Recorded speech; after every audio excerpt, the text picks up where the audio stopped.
When I was a first-year grad student at Yale, I remember taking a tour of different labs to see what professors were studying.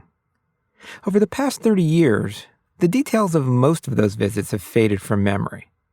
Most, but not all. To this day, there's one that still bothers me. I remember walking into a lab where many rabbits were restrained in tanks. They had the tops of their skulls opened, with electrodes placed in their brains. And while I don't remember the specifics of what brain circuits the research team were actually examining, I will never forget what the head researcher told me as my face fell into a look of horror. He said, "Don't worry, the rabbits don't mind. They don't feel it." Now, I'll admit that my life has benefited from research in farming involving animals. From the development of medications, to the understanding of medical disorders, to the filling of my belly before I became a vegetarian, animals have died or suffered so that I, and most people, could live better lives. But the notion that animals don't mind, or don't feel, is a real puzzle. Not the least because we humans are animals too. With each passing year, science is showing us more and more that there is no easy dividing line. Awareness, language, feelings, culture, these are no longer solely the province of humans. And that raises an interesting question. If the Earth's other creatures are more like us than we imagined, what do we owe them? How should we treat them? And might we find some answers in the spiritual traditions that have guided our morality for centuries?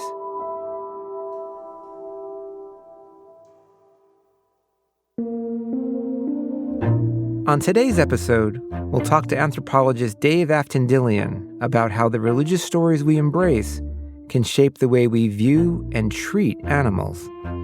In native traditions, animals are much more like us than they are unlike us.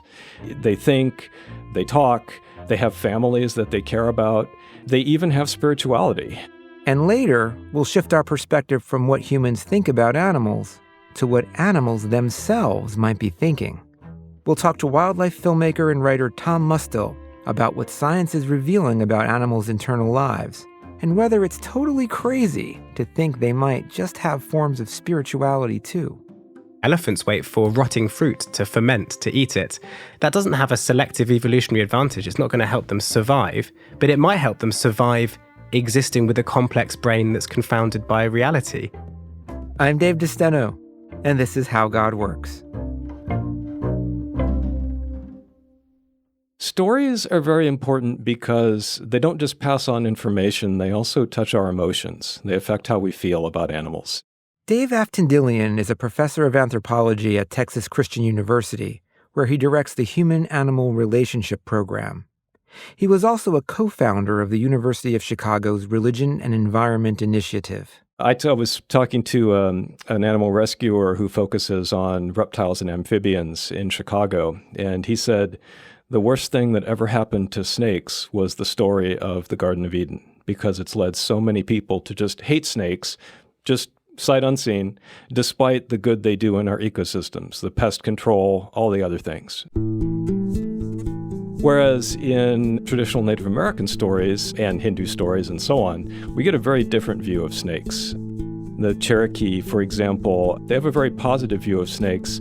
Humans were once snakes. There's a creation story about that.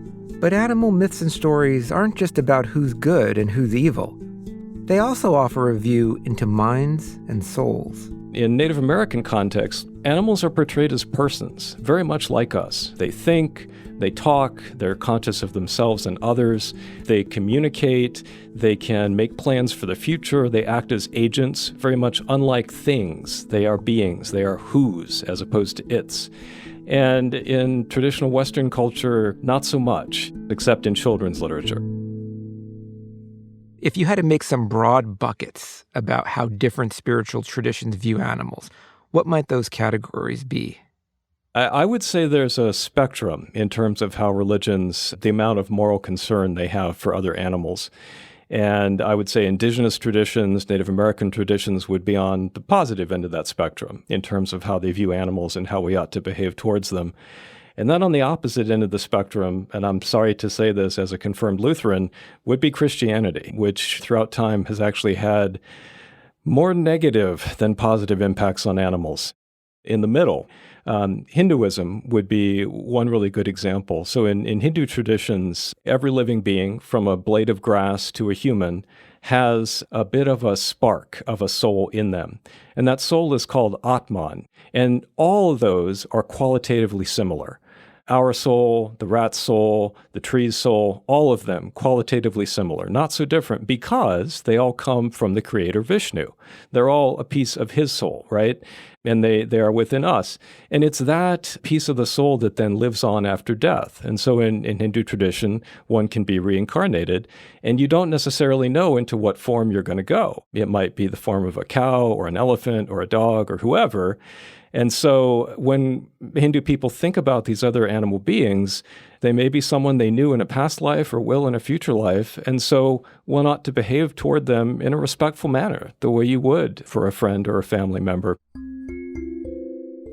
That then leads to a concept called ahimsa, which is basically avoiding causing harm and suffering. And that's why many Hindus are vegetarian. They want to reduce the harm they're doing to animals, and that's the very good way to do it.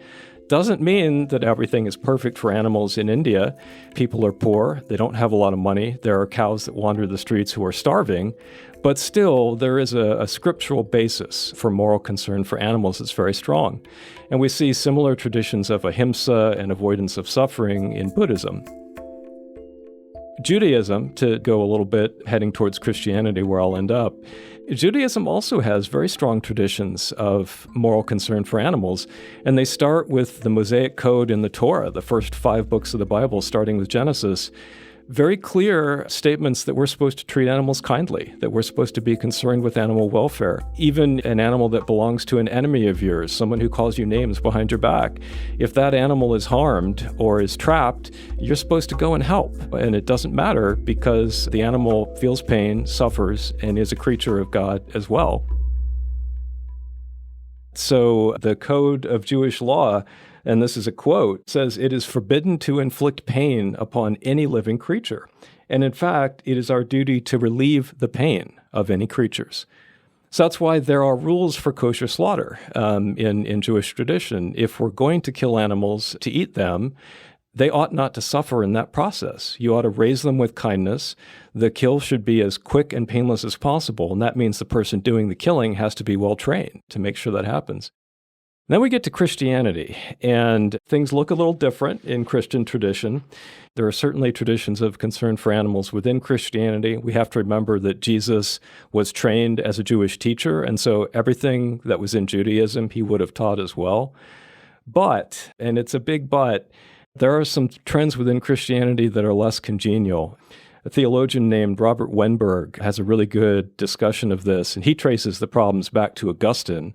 So early Christianity, who brought in the Stoic view of animals as being irrational, not thinking, and there is no moral duty toward an unthinking, irrational being. And then that ramified through the centuries.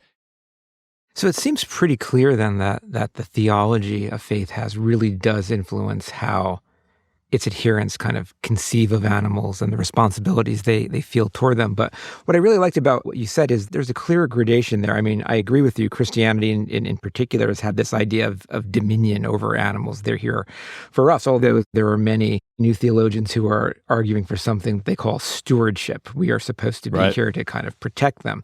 And that's more in line with the Jewish perspective of, okay, yes, we may have to eat them, but we should reduce suffering as much as we can.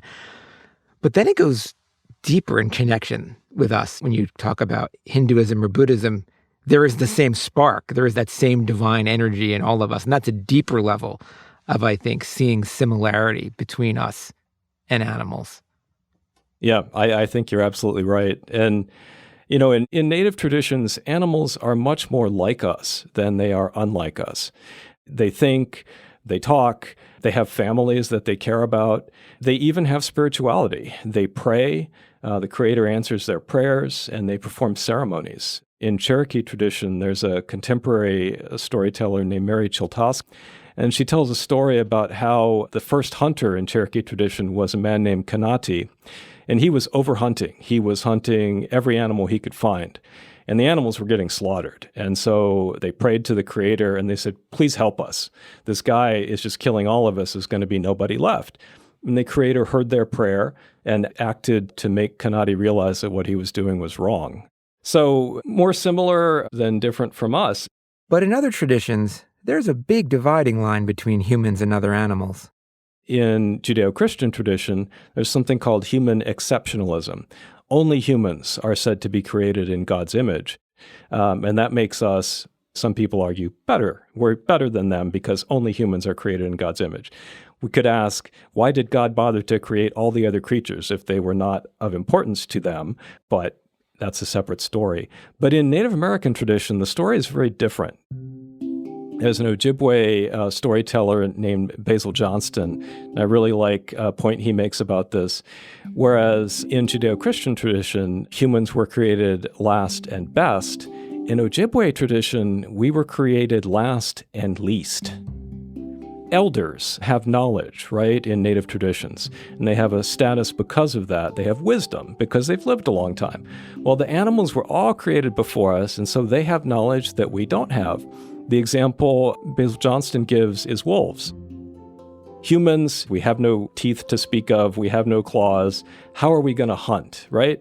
Wolves taught us how to hunt. If they hadn't, we would have starved, right?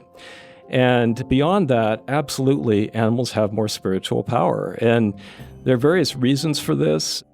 One is a Native American concept of a three-world cosmology, three different worlds of existence, each with their own spiritual powers and values.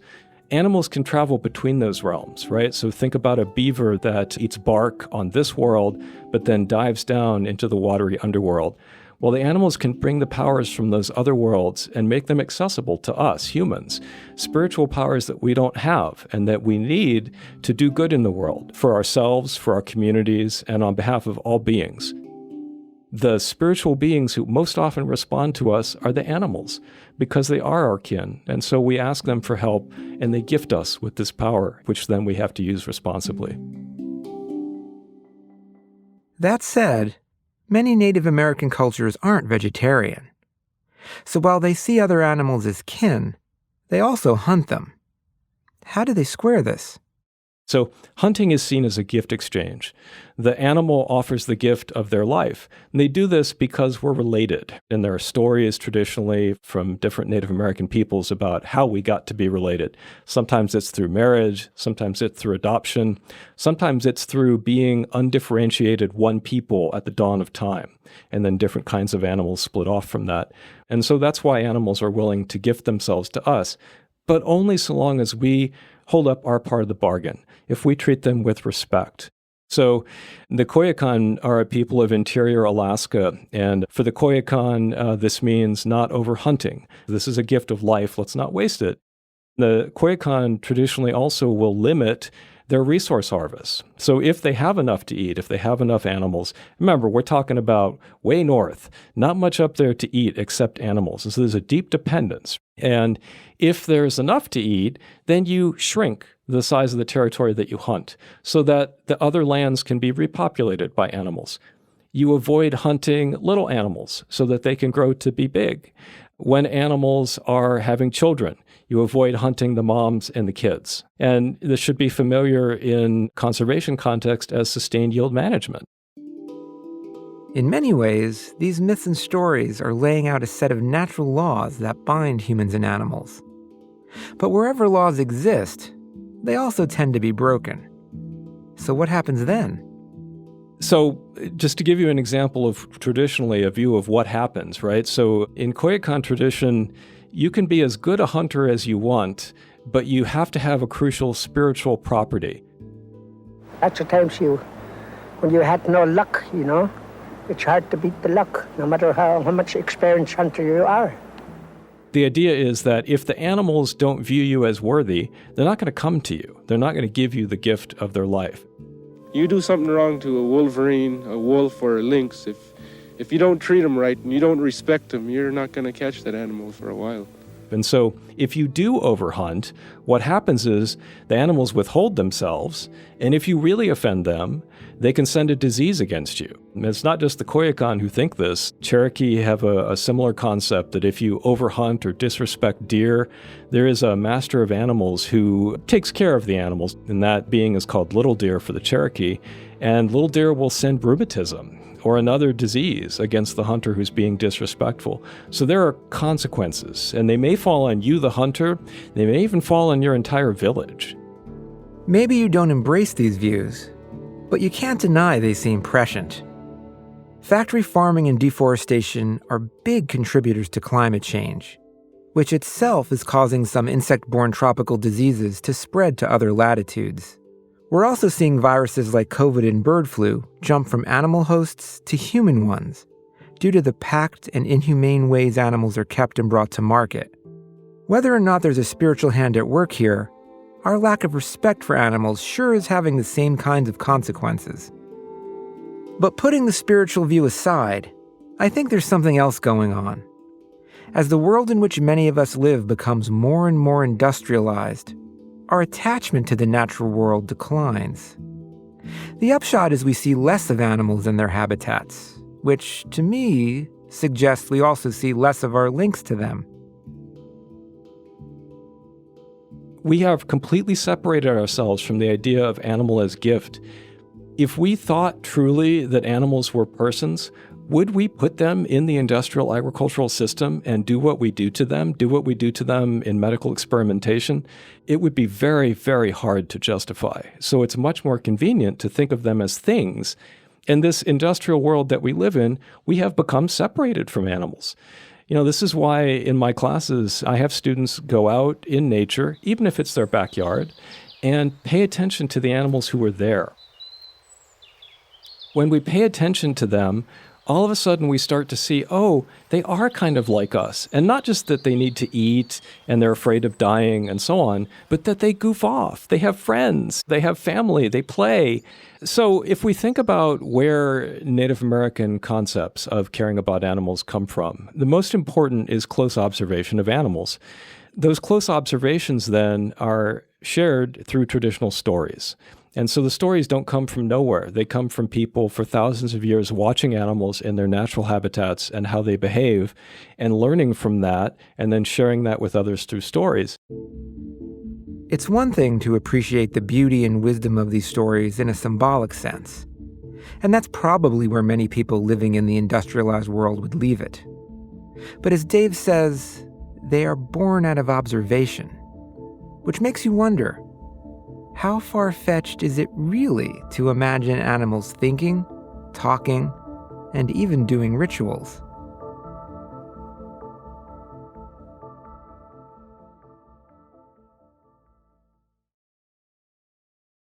We know that we're related to, say, chimpanzees very closely. And we know that very recently our ancestors interbred with theirs to make viable offspring. So we're very, very similar. Tom Mustill is a biologist turned wildlife filmmaker and writer who recently authored the book How to Speak Whale: The Power and Wonder of Speaking to Animals. I don't know what it's like to be a chimpanzee, but I have a 3-year-old daughter. When I pick her up and I carry her from room to room in our house and she leans her head into the nape of my neck and she fits on my hip, I have no words for that feeling. But I'd be surprised if a chimpanzee doesn't feel something like that, because that is me helping my daughter with my very similar body, not requiring any kind of higher processing. And that for me is one of the best and most important feelings in the world. And why would you assume that an animal so similar doesn't feel the same thing? We've had the same evolutionary pressures for most of our histories. I've been in lots of CT scans and MRI scans watching the brains of other species coming through. You can't point to a part of it that says they don't feel this that we feel, but you can see neurons that carry out similar functions. Scientists often warn us about the dangers of assuming other creatures have human characteristics, something called anthropomorphism, and there can be some truth to that warning.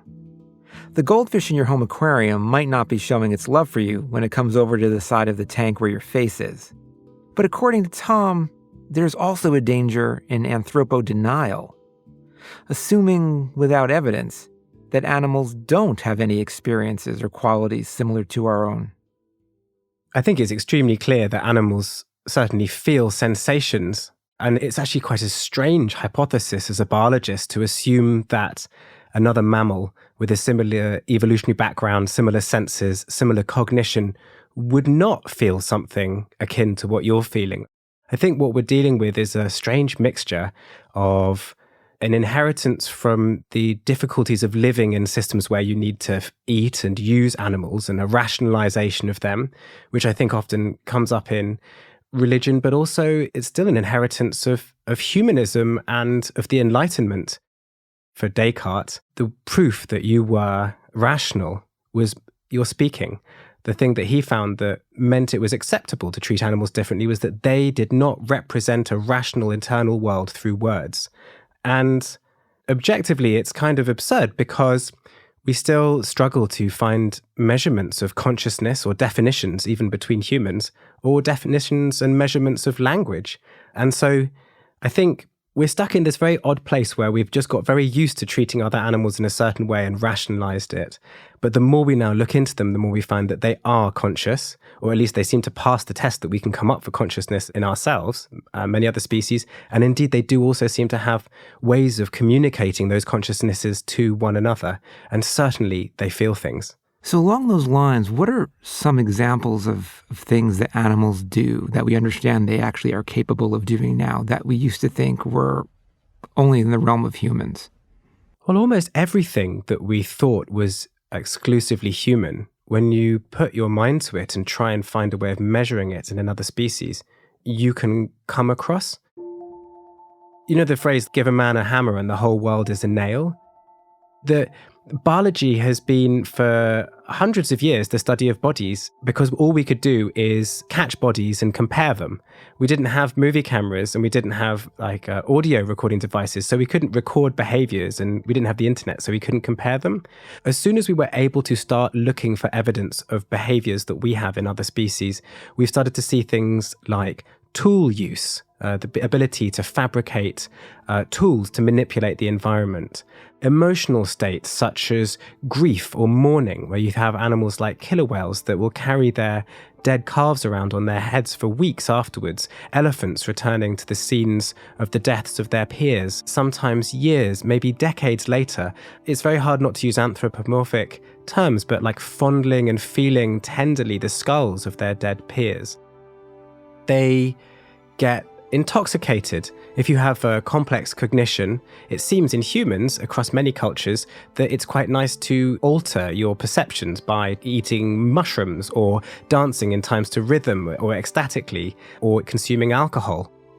Well, other species, dolphins, seem to pass pufferfish with intoxicating qualities around one another. That doesn't have a selective evolutionary advantage. It's not going to help them survive, but it might help them survive existing with a complex brain that's confounded by reality.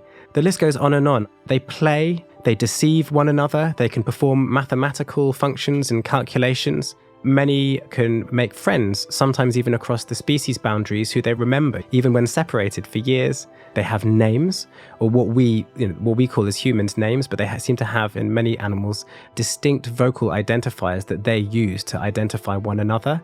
Some animals, like prairie dogs, seem to use adjectives and use them within communication systems that have syntax and grammars. The late Dr. Karen Backer had a wonderful phrase, which was that it appears that some other species are better at describing the differences between humans than we are at describing the differences between them.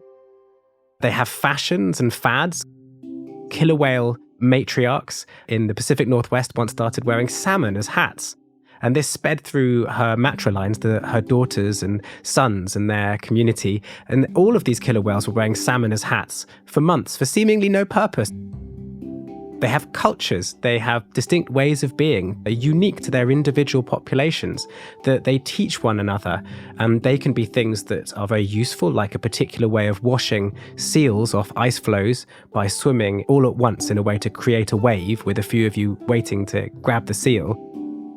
Or they can be more mysterious, such as the humpback whale that sings The humpback whales sing in every sea of the oceans, and they appear to have been doing so for longer than humans have been vocalizing on lands, and they migrate thousands of miles to do so, and they listen to each other's songs, and their songs change every year, and they're called songs because researchers studying them found that they had similar features to human song, like rhyme, rhythm, repeated complex structures, and so they're enormously important to them, very beautiful to us, but an enigma. We don't know why they do them, and so that would be an example of an element of another animal having culture.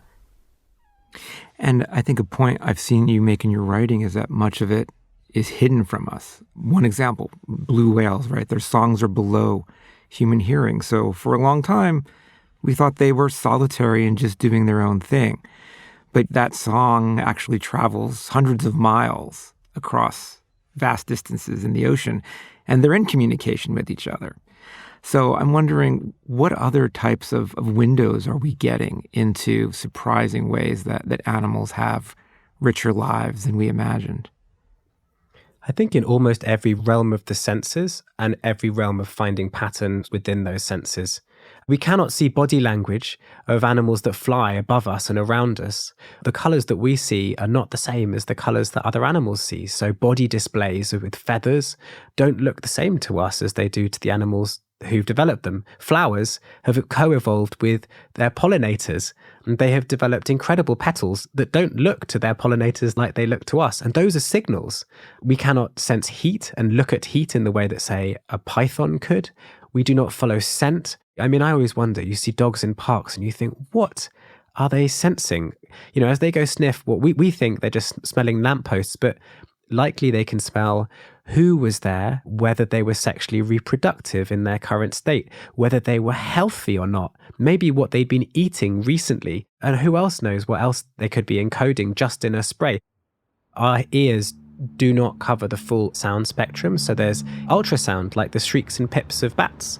There's also infrasound. I mean, that example of blue whales is particularly interesting because we thought they were silent and solitary, but then it turns out that they have the loudest voices on the planet. If you could hear your friends 500 miles away, what would it take for you to feel alone? Does this even confound our idea of what being alone is? Because we're visually biased animals, so we tend to feel alone when we can't see our friends. The story of life on Earth is a story of collaboration, of different species finding ways of doing deals to survive. And those deals rely on signals.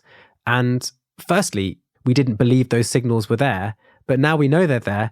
We realize that we're missing almost all of them with our limited senses. If, as Tom says, we've missed much of the richness of animals' lives, it makes me wonder about just how deeply our anthropodenialism may run. Behaviors like mourning the dead, taking mind-altering drugs, and making music in groups are all hallmarks of spirituality in human societies. So what should we make of it when other animals engage in similar behaviors? Is it possible they have something like a spiritual life too? I think it's very hard when we're looking at another species to think what signs would we be having for a behavior that is like a ritual? Because I traveled for 3 years for the BBC filming rituals among different human cultures. And I, as a person with natural history background, I thought, how would you know that these were rituals if they didn't tell you that this was a ritual? You know, because the woman who was trimming the bonsai tree could have just been somebody who liked trees to an outsider, but for her, it was a way of communicating with her ancestors because her great-great-great-grandfather had planted the tree.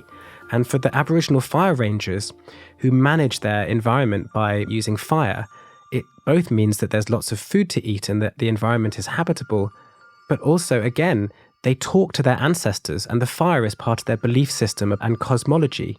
So we have some evidence in other species of what seem to be spiritual or ritual behaviors, but we only really reach for those words when they seem to be quite obviously like our own ones. So, for example, in chimpanzees in the forest, sometimes there's a huge rainstorm with lightning and waterfalls appear from the downpour. And rather than taking shelter, sometimes the chimpanzees leap around, throwing their arms in the air in high states of excitement. And it seems to be like a sort of rapturous individual experience. That is anthropomorphic, but if a human was to do what that chimp was doing, we would interpret it that way. But it doesn't seem to be particularly useful for the chimpanzee. It's getting really wet, it's using loads of energy. For humans, one of the cornerstones of religion is building community. It binds us more closely to each other and makes us willing to sacrifice to help others. Could certain unexplained animal behaviors be serving a similar function? I was filming humpback whales in Monterey Bay, and killer whales came and killed and began to eat the calf of a grey whale, which is a related, but still very distantly related kind of whale to a humpback.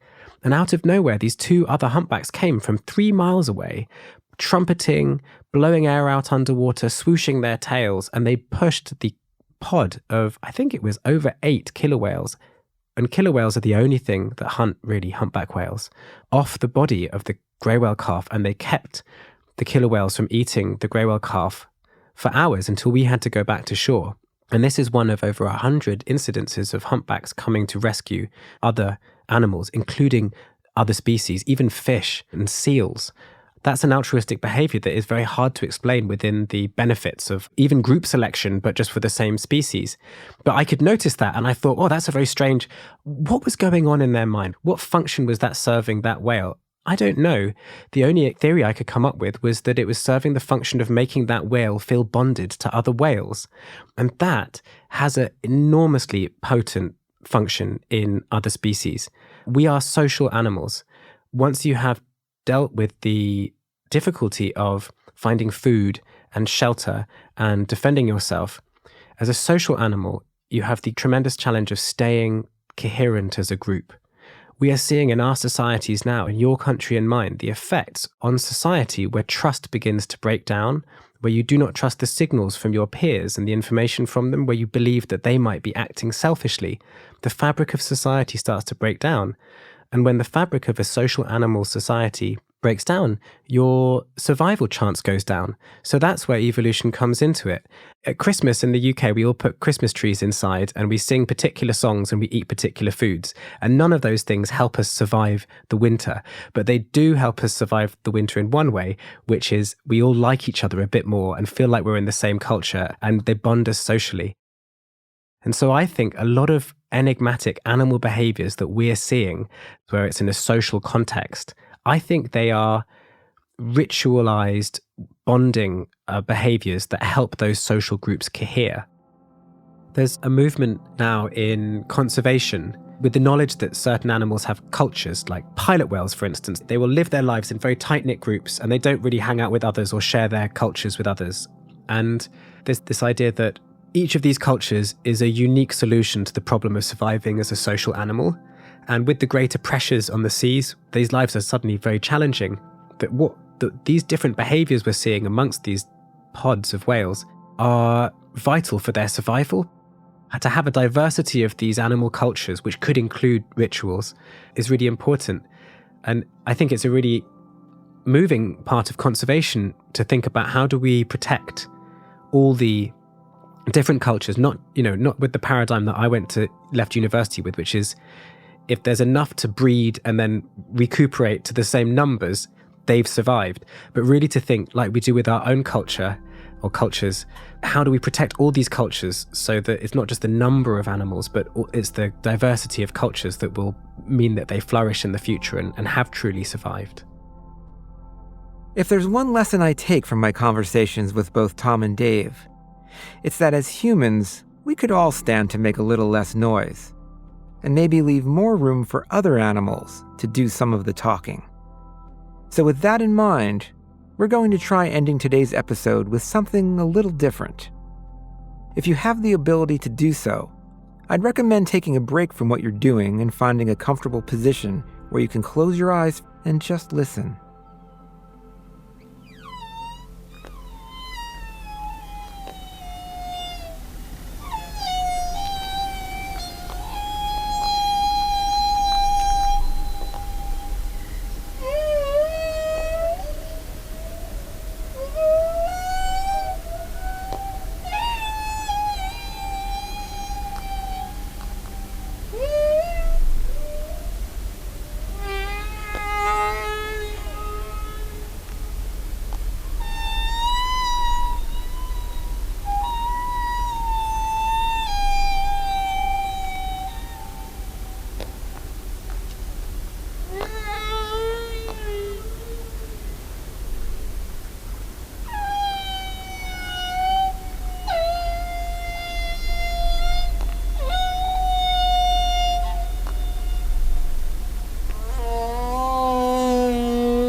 Thanks to Tom Mustill for sharing the underwater recordings you heard during this episode, including this magical humpback whale song session. Next time on How God Works, can science and religion get along in the 21st century? Join me as I talk with Francis Collins, former director of the National Institutes of Health, about the tension and synergy between the two and how they relate to some of the biggest challenges of our time, recorded live at Northeastern University in Boston. How God Works is hosted and written by me, Dave Aftandilian. Our senior producer is Josie Holtzman. Our producer is Sophie Eisenberg. Our intern is Annika DeVries. Executive producer is Genevieve Sponsler. Merritt Jacob is our mix engineer and composed our theme, which was arranged by Chloe Disteno. The executive producer of PRX Productions is Jocelyn Gonzalez. This podcast was also made possible with support from the John Templeton Foundation. If you want to learn more, you can find our website at howgodworks, all one word, .org, or follow me on X or Blue Sky at David Disteno.